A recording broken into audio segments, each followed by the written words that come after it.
We often treat the concept of sisterhood as an innate biological setting, a baseline where women naturally support other women. Modern culture constantly reinforces this through a rigid lens of mandatory solidarity. Marketing and social messaging frame unconditional support as the primary requirement for being a good feminist. But in actual practice, female friendships frequently have to navigate a subtle undercurrent of hidden competition and quiet exclusion. This creates a psychological trap. When a woman feels threatened by a peer's success, she often assumes the fault lies with her character rather than a natural social reflex. Mandating solidarity as a biological trait prevents us from processing the complex emotions that actually lead to genuine connection. Vicious conflicts between friends usually have little to do with a friend's actual behavior.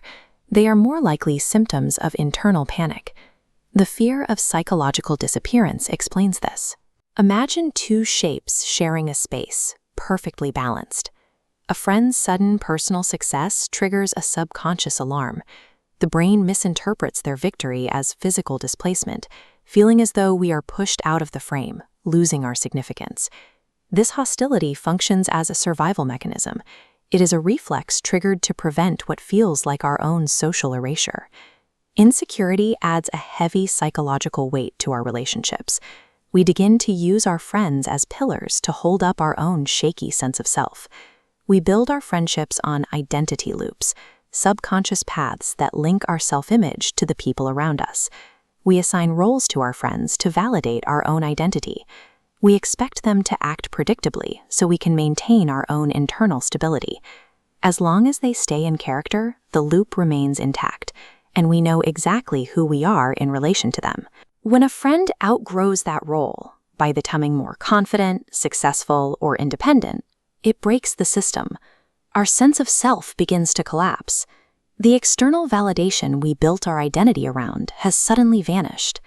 The resulting panic comes from the sudden failure of the loop that defined our place in the world.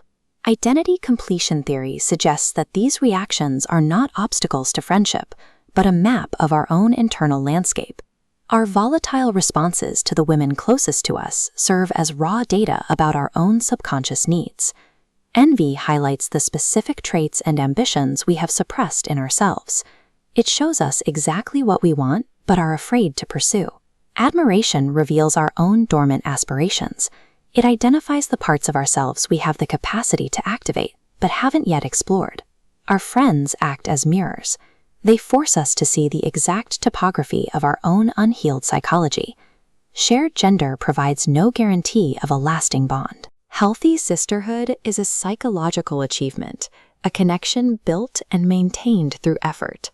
This achievement depends on internal continuity, the ability to remain the same person even when our social mirrors change or our friends evolve. This level of security allows us to celebrate a friend's growth.